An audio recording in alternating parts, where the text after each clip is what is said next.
Imagine uma nação tão pequena que você quase não consegue achá-la no mapa.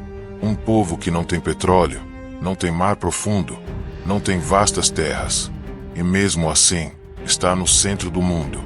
Um povo que foi destruído, perseguido, disperso, proibido de entrar na sua própria cidade, e que mesmo assim voltou à vida. Como isso é possível? Essa é a história que desafia impérios, desafia a lógica, desafia a história e até o tempo. Israel, uma nação que já foi enterrada, mas se recusou a morrer.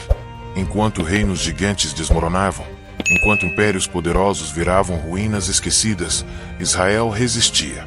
Invisível, mas vivo. Calado, mas com a alma acesa. O que explica isso? Qual é o segredo por trás da sobrevivência de um povo que foi caçado por séculos? Essa não é só uma história sobre política ou religião. É sobre algo maior. Algo que começou com uma promessa feita a um senhor chamado Abraão, num deserto qualquer. Uma promessa que parecia impossível. Eu farei de ti uma grande nação, e através de ti todas as famílias da terra serão abençoadas. E se eu te dissesse que essa promessa ainda está de pé? Que o que sustenta Israel não são armas, não é diplomacia, nem alianças com superpotências, mas algo invisível, eterno e indestrutível. Você pode até não acreditar, mas os fatos estão aí. A história está aí. O impossível aconteceu, e ainda está acontecendo. Israel é a única nação que morreu e ressuscitou. E a profecia diz: quando todas as outras caírem, ela ainda estará de pé. Você precisa entender isso. Porque o que está acontecendo com Israel vai afetar o mundo inteiro. Vai afetar você. Fique comigo até o final desse vídeo. O que você vai ouvir agora pode mudar a forma como você enxerga toda a história, e talvez até a sua própria vida. Tudo começou com um homem só, sem exército, sem terra, sem filhos. Um homem já idoso, com 75 anos, vivendo em tendas no meio do nada. Seu nome, Abraão. Aos olhos do mundo, ele era só mais um entre muitos. Mas aos olhos de Deus, era o começo de tudo. Deus o chama de forma direta: sai da tua terra, da tua parentela, da casa de teu pai, e vai para a terra que eu te mostrarei. E ali, no silêncio do deserto, nasce uma promessa que atravessaria milênios. Deus não fala com o rei, não aparece num palácio. Ele chama um homem simples e faz com ele uma aliança eterna. Essa promessa tinha 3 partes. A primeira, uma terra, uma posse eterna. Não um contrato humano, mas uma concessão divina. A segunda, em ti serão benditas todas as famílias da terra. Um povo surgiria dele, e desse povo viria uma bênção que tocaria o mundo inteiro. E a terceira parte, abençoarei os que te abençoarem, e amaldiçoarei os que te amaldiçoarem. Uma proteção direta, incondicional. Abraão não discutiu, não pediu explicações. Ele apenas creu e saiu. Ele andou sem saber para onde ia, mas confiando em quem o havia chamado. Essa fé simples, mas firme, é o que sustenta toda a história de Israel até hoje. Porque essa nação não nasceu da força humana. Ela nasceu de uma palavra que saiu da boca de Deus. Israel existe por causa dessa aliança. E essa aliança não depende de merecimento, nem de perfeição. Depende de fidelidade divina. Abraão é o retrato da fé que obedece mesmo quando tudo parece vago. Ele é o ponto de partida de uma história impossível. A história de um povo que jamais desapareceria. Porque não foi o homem que prometeu. Foi Deus. E Deus cumpre o que fala. Mas nem toda promessa é fácil de carregar. E a história de Israel logo mergulha em um dos capítulos mais sombrios da sua trajetória. A queda diante da Babilônia. Séculos após a aliança com Abraão, o povo de Israel, agora estabelecido e com um templo majestoso em Jerusalém, começa a se afastar do Deus que os escolheu. E então, em 586 a.C., a tragédia acontece. Nabucodonosor, rei da Babilônia, invade Jerusalém com brutalidade. O templo é incendiado, a cidade é destruída, os muros são derrubados, e o povo, levado cativo, humilhado, exilado em uma terra estrangeira. Parecia o fim. O povo escolhido, agora escravizado. A terra prometida, em ruínas. O símbolo da aliança, o templo, em cinzas. Mas aqui está o detalhe que muda tudo. Nada disso pegou o Deus de surpresa. Os profetas já haviam avisado. Inclusive, o próprio Deus havia dito: se vocês se afastarem de mim, sofrerão as consequências. E mesmo assim, ele também havia prometido: mesmo que estejam dispersos entre as nações, eu os trarei de volta. E é aí que entra outro personagem inesperado: Ciro, o rei da Pérsia. Um rei pagão, que nem conhecia o Deus de Israel, mas que sente no coração o desejo de libertar os judeus e permitir que eles reconstruam o templo. Isso não é só história, é profecia cumprida. Isaías já havia mencionado Ciro pelo nome, 150 anos antes dele nascer. Um detalhe que ninguém poderia controlar. Enquanto o Império Babilônico, tão temido, desmorona e desaparece da história, Israel, mesmo quebrado, exilado e ferido, volta a respirar, porque a promessa ainda estava de pé. Nabucodonosor representa o orgulho dos homens que acham que podem silenciar um plano divino. Mas Ciro nos lembra: Deus pode usar quem quiser, até quem não o conhece, para cumprir sua palavra. Porque quando Deus promete, nem o exílio tem a última. Para a segunda grande queda foi ainda mais brutal. Dessa vez, não era a Babilônia, era Roma. O maior império que o mundo já tinha visto. Disciplinado, organizado, violento. Em 70 d.C., Jerusalém enfrentaria um golpe que parecia definitivo. O general Tito, filho do imperador, invade a cidade com fúria. O templo, novamente, é destruído. Mas dessa vez, não seria apenas um exílio temporário. Seria uma dispersão completa. Os judeus foram expulsos, proibidos de entrar em Jerusalém.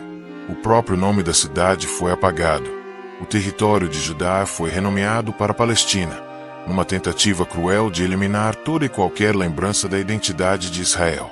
E o povo, espalhado pelos 4 cantos do mundo, sem terra, sem templo, sem nação, foi o ponto mais profundo da dor. Por quase 2000 anos, os judeus viveram como estrangeiros em terras alheias. Sofreram rejeição, perseguição, discriminação.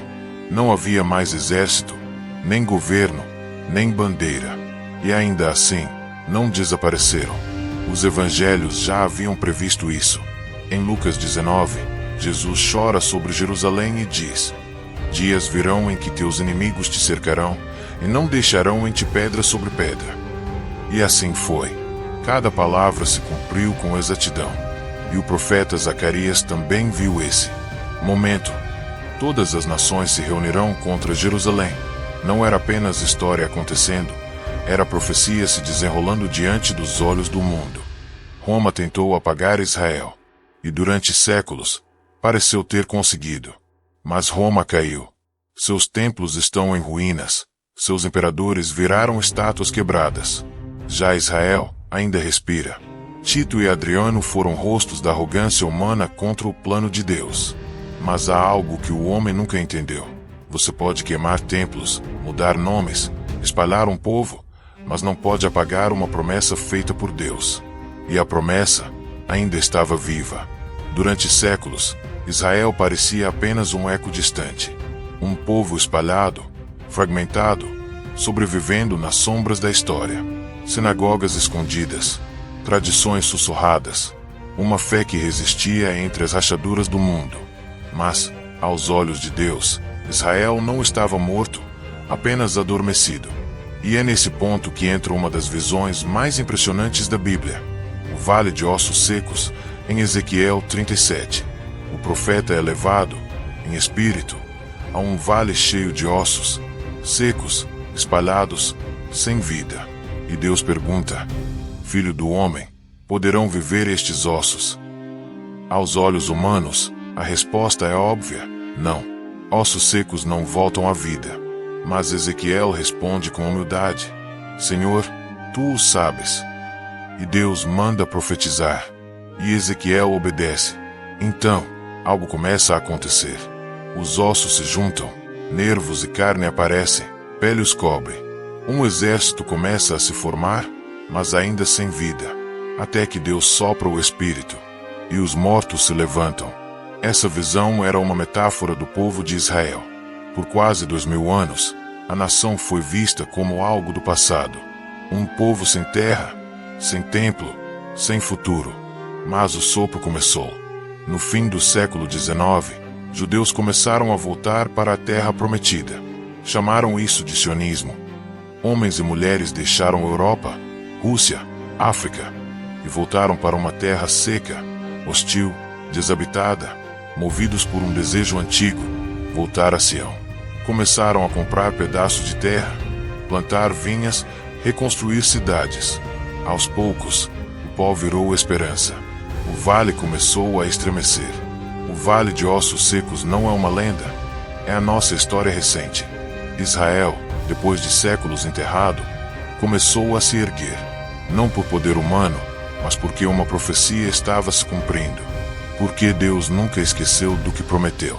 E quando Ele sopra, até ossos secos voltam a viver. Então veio 1948. O mundo ainda estava se recompondo das ruínas da Segunda Guerra Mundial. Milhões de judeus haviam sido assassinados no Holocausto. As imagens dos campos de extermínio ainda estavam frescas, queimadas na memória da humanidade. Era como se o povo judeu tivesse sido esmagado, mais uma vez, pela crueldade da história. Mas foi justamente nesse cenário de dor que o impossível aconteceu. No dia 14 de maio de 1948, David Ben-Gurion se levanta diante de uma pequena multidão, com voz firme, e declara: está proclamado o Estado de Israel. Essas palavras não foram apenas um anúncio político. Foram o cumprimento de uma profecia antiga, dita por Ezequiel, Isaías e tantos outros, que os ossos secos se levantariam, que Israel voltaria à vida. Pela primeira vez em 1878 anos, os judeus tinham um país, uma bandeira, uma identidade reconhecida diante das nações. Nenhuma outra civilização na história conseguiu isso. Nenhuma. Nenhum povo foi disperso por 2 milênios, se voltou a ser uma nação no mesmo pedaço de terra de onde saiu. Só Israel. E como se não bastasse o milagre do renascimento, no dia seguinte à independência, 5 nações árabes declararam guerra contra esse recém-nascido Estado. Israel não tinha exército estruturado, nem armas suficientes, mas venceu. Contra todas as probabilidades, venceu. Porque aquilo não era só geopolítica, era profecia viva. Ben-Gurion não era sacerdote, nem profeta, mas foi o homem que ousou declarar, em pleno século XX, que a promessa ainda estava de pé. Ele levantou uma nação do pó, do luto, da dor, e acendeu uma chama que ninguém mais conseguiu apagar. 1948 não é apenas uma data. É o marco de um milagre, um ponto de virada na história. A prova de que, mesmo depois de milênios, Deus continua cumprindo o que prometeu. Israel voltou a viver. Mas o renascimento de Israel não parou em 1948. Algo ainda mais impressionante começou a acontecer diante dos olhos do mundo. Um pequeno país, do tamanho do estado de Sergipe, cercado por inimigos por todos os lados, começou a se tornar uma potência. Como isso é possível? Israel não apenas sobreviveu, floresceu. Em poucos anos, transformou desertos em campos férteis, pântanos em plantações, areia em colheitas. Desenvolveu tecnologias agrícolas que hoje alimentam outras nações. Criou sistemas de irrigação, medicina avançada, armas de defesa inteligentes, softwares revolucionários.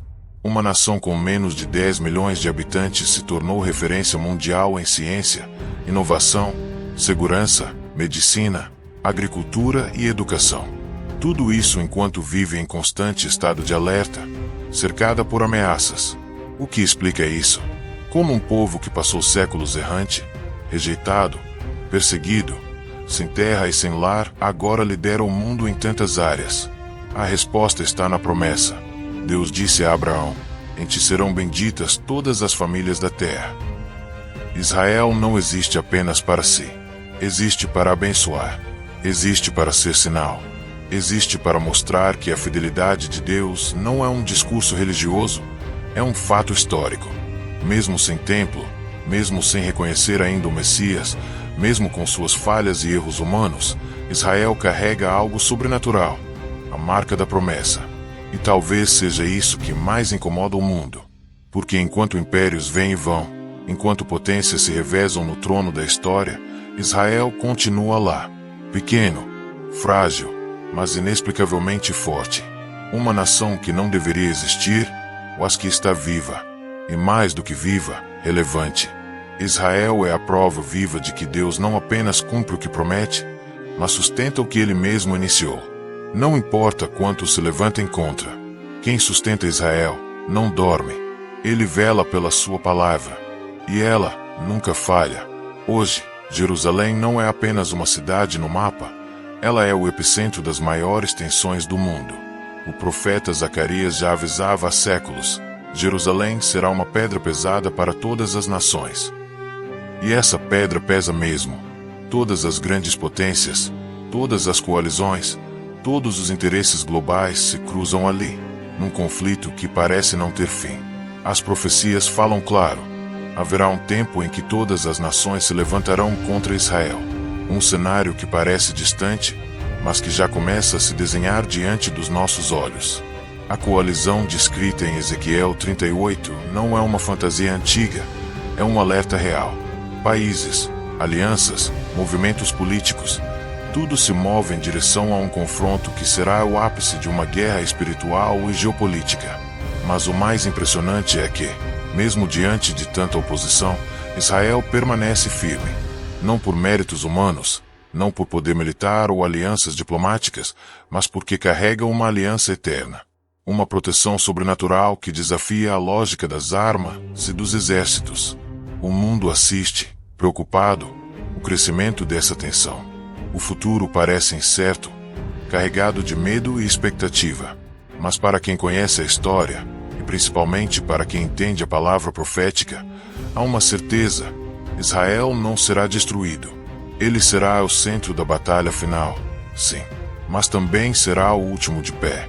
Essa preparação para o fim dos tempos não é apenas um tema distante de livros ou profecias antigas. É uma realidade que está entrando na vida de cada um de nós.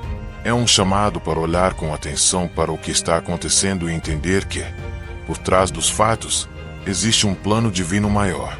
Fique comigo, porque o próximo tópico vai revelar o desfecho dessa história e o que isso significa para você e para o mundo. Chegamos ao ponto que muitos evitam olhar: o desfecho profético da história de Israel. A nação que parece tão frágil, tão pequena, vai permanecer de pé quando todas as outras caírem.